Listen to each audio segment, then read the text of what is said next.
Hi guys, yeah. So today I'll be talking about the 5 steps of taking a UK license. So majority of you have possibly been driving in Zimbabwe and South Africa and have come here wishing to pursue your career driving lorries in the UK. So I've done a list here. This is my own list here. So the first one on my list here is finding school. So you find a school. Ideally, you need to find a school which is near you, and that school will also be your mentor. It will guide you through these processes here. So you can always go back to them and they can tell you what to do. But I've done a simplified list here, which you can use yourself. So average of paying for HGV training, be it Class C or C plus E, is roughly 1,500. So I came across this school here on Google. So with this one here, it's charging 1,300 for Cat C, which is rigid, 1,350 for Arctic, and 2,100 from car to Arctic. So because you've been driving in Zimbabwe or South Africa, you do not need this part here. We say 6 sessions. You already know how to drive lorries. You can drive those link lorries, which you got 2, 3 trailers. So this is unnecessary.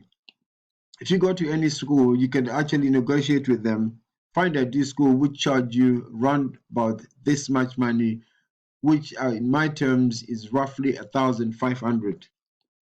So with this one here, when I trained for my C plus E, I had 3 sessions, which are 3 hours on Monday, 3 hours Tuesday, 3 hours Wednesday, and I did my test on Thursday, which was day number 4. And I paid 1,400, and that was with JSM School of Transport in Edmonton.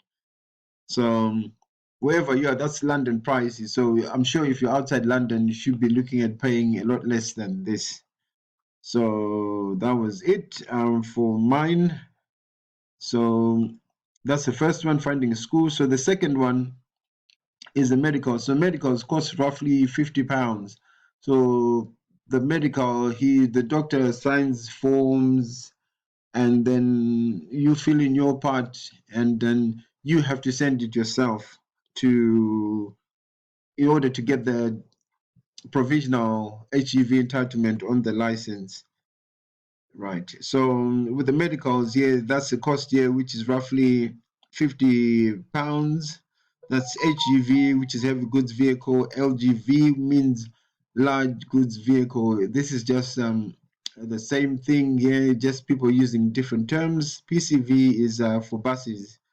I think it's passenger carrying vehicle, I think. I don't know.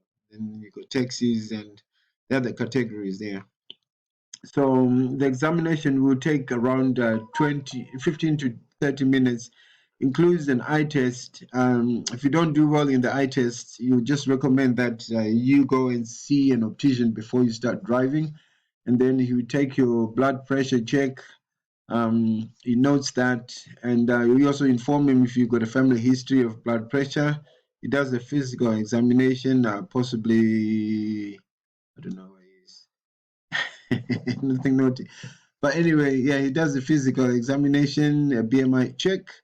You'll be asked the following questions, the following topics. Okay, cardiovascular, whatever is family history of blood pressures, family history of diabetes.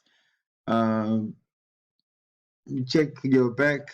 I don't know, such as back pain. I don't know how he checks that, but the other questions that they need to know is if you suffer from fits and the depression that affects people because of anger issues anyway. For some people, I believe anyway. But if you suffer from fits, you need to declare that. And some people who may suffer from fits might be stopped from driving altogether. So you might keep your car, but they'll say you can't carry goods or passengers because obviously it's bigger responsible if you're driving bigger vehicles. And that's it. Then he signs the form, and then you have to send it yourself. And that's number 2. So it takes about 2 to 3 weeks for the entitlement to appear, for your license to come back. Then you're on stage number 3, which is the theory and hazard perception. So for those starting who don't have a license at all, for a car, the theory and hazard perception are one test. But for HGVs and buses, the theory is one test, and the hazard perception will be a separate test, another test. So these are two different tests. So to practice for them, for HGV or car, if you for this video is for cars anyway. All you have to do is you go on your app store, you search for HGV theory. You find there are quite a few free apps. You can use the free apps. They have the same mock exams. You can practice the mock exams, which are free. But these apps will come with adverts, and then you get the paid apps, which cost roughly £5 to £10. With those apps, they normally don't come with advertisements, and the advantage of you paying for the app is that they will give you access of a lot more material, which you can access on your phone, on the tablet, and also on your computer or laptop. So there'll be more different gadgets that you can access same material, whereas the free ones you possibly can only use it on your phone and nowhere else, whereas the paid one has got a lot more access. So once you pass your theory test and then you take your hazard perception test, if you pass both of them, you will now go back to the driving school. Now you'll be on stage number 4. You go back to the driving school. So because you've already been driving back home, or you know how to drive a car, all they'll be doing is to show you how to maneuver a bigger vehicle. And with the test, they have they'll teach you how to drive on the road. And because you already know how to drive on the road anyways, just basically teaching you how to maneuver a bigger vehicle. That's all they're doing. And on my number 4, at the test center, you have a reversing test inside the test center. So if you pass that, you will now be able to go on to 3B, which will be the road test. So if you don't do well on 3A, you cannot go to 3B. So you have to pass your reversing, and you go on to 3B. So the 3B is the road test. I believe when I did mine, a car one, I think it's about 30 minutes or 40 minutes, I don't know. But the lorry one is an hour driving on the road. It basically wants you to follow the signs anyway. Free driving, follow the signs to this place. When you're near there, you say, now follow the signs to the next place. And that's about it. Simply just following instructions. And all about driving HGV is about planning ahead anyway. That's what it is about. And if you pass your reverse and the road test, you will be on to your last stage, which is the CPC case studies module number 4. So module number 4 is your CPC.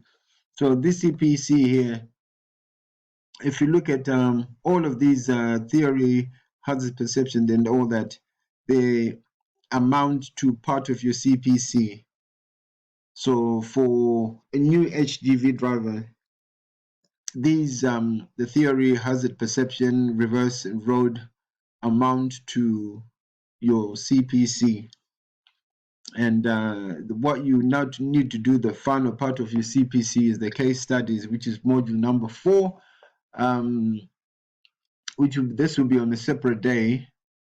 Somebody from DVLA will come to your training center, and all you just need to do is show him what checks you need to do. That's what I did when I did mine. I had to show him what checks I do before I take a vehicle out on the road.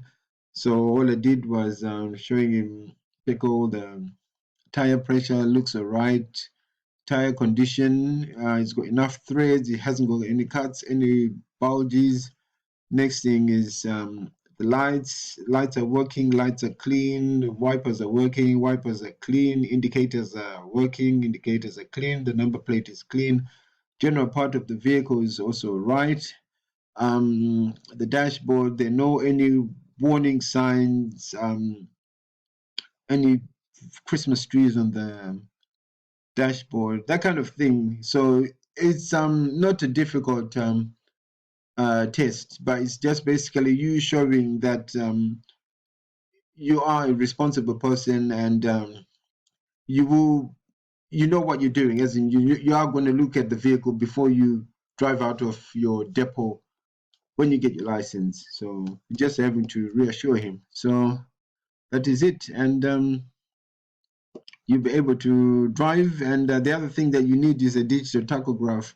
In the UK, you no longer get those paper tachographs. You use a digital tachograph. It's similar to, like, it looks like a license, but with a chip, which is like a credit card chip. And that's what you use. And for this tachograph, you can apply for it at any stage. So most of the companies that transport companies that have vans, their vans will also have tachographs. So they will require you to have a tachograph whether you're driving a car, a van, or a lorry. So a tachograph, you can basically apply for it at any time. Even you can ask your wife to apply for her own tachograph. Today, she will get a tachograph. Anyone with a British license can get a tachograph card. So that is about it. I don't know what I've left, but this is, I could think of. This is unscripted, so I've done the best I could. So hopefully you enjoy this, and hopefully you find it helpful. Good luck. Oh, right. Oh, so the other one. Sorry. This one. This chap. He's in London. I spoke to him. He said the charge is about 1,600. If you explain to him that you already know how to drive a lorry, whatever it is, you tell him he can train you for that, because you already know how to drive. You had the license before. If you explain to him, I've never met him. I've only spoken to him once on the phone. Yes, and you said he was able to help me. Obviously, I didn't need any help, but it was just a conversation. So anyway, good luck.